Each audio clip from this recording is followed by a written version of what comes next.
Everyone, मेरा नाम है शोएब एंड मैं एक नीट का स्टूडेंट हूँ। तो मेरा रिवीजन नहीं हो रहा था तो सोचा चलो दूसरों का भी रिवीजन कराते हैं, खुद का भी हो जाएगा। बाय द वे स्टार्ट करते हैं। Morphology in flowering plant. किधर गया? अरे इधर है, इधर इधर इधर। अरे यार ये भी नहीं है, ये रहा। The wide range in the structure of a higher plant we will never fail to fascinated us. Higher plant जैसे ट्रीज़, श्रब, हर्ब्स की जो अलग अलग शेप और डिज़ाइन होती है वो हमेशा हमें हैरान कर देती है। उनकी डाइवर्सिटी देख के हम खुद फैसिनेटेड हो जाते हैं। Even though the angiosperms show such a large diversity in external or morphology, they are all characterized by a presence of root, stem, leaf, flower and fruits.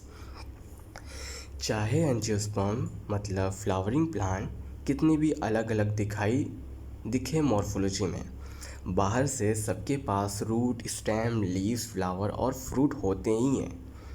ये सब एक कॉमन पार्ट होता है। Chapter number 2 and 3 I think ये इतना ज़्यादा important नहीं है, तो आगे बढ़ते हैं। For any successful attempt at a classification and understanding any higher plant, or for that matter any living organisms, we need to know standard technical term and standard definitions.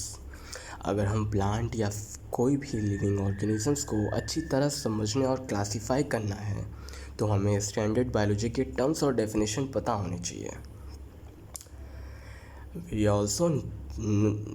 also need to know about the possible variations in a different part found as adaptations of the plant to the environment. Example, adaptations to a various habit for a protection and claiming storage etc. हमें ये भी समझना चाहिए कि plant के parts में क्या क्या चेंजेस हो रहे हैं, क्या क्या चेंजेस हो रहे हैं मीन्स वेरिएशंस हो रही है और हो सकती है,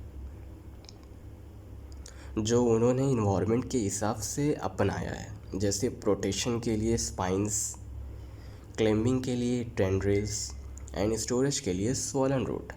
इनके जो स्वॉलन रूट के एग्जांपल होते हैं, इसे हम कैरेट से भी ले सकते हैं।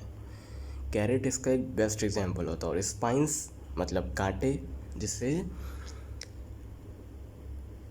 मतलब किसे कैक्टस होता है ना, कैक्टस को पकड़ के चलो। टेंड्रिल्स को तो मुझे भी नहीं मालूम। If you pull out any weed, you will see that all of them have a root, stem and leaves. अगर तुम किसी भी वीड, अनवांटेड प्लांट को ज़मीन से खींचो तो उसमें हमेशा रूट, स्टेम और लीफ मिलेगा। बेसिक प्लांट बॉडी हर प्लांट में होती है। They may be a bearing flowers and fruits. कई बार वीड में फ्लावर और फ्रूट भी होते हैं, लेकिन बेसिक रूट, स्टेम, लीफ तो सब में ज़रूर होता है।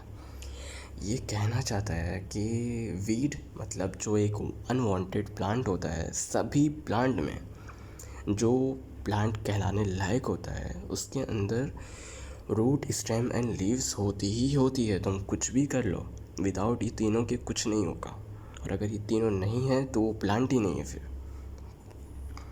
Next part, the underground part of the flowering plant is the root system, while the portion above the ground form the shoot system. ज़मीन के नीचे के जो पार्ट होता है उसे रूट सिस्टम कहते हैं। ज़मीन के ऊपर जो पार्ट होता है उसे हम शूट सिस्टम कहते हैं। इसमें ही स्टेम, लीव्स, फ्लावर आते हैं शूट सिस्टम में। हाँ, अरे इतना ही था क्या? चलो आज के लिए इतना काफ़ी है।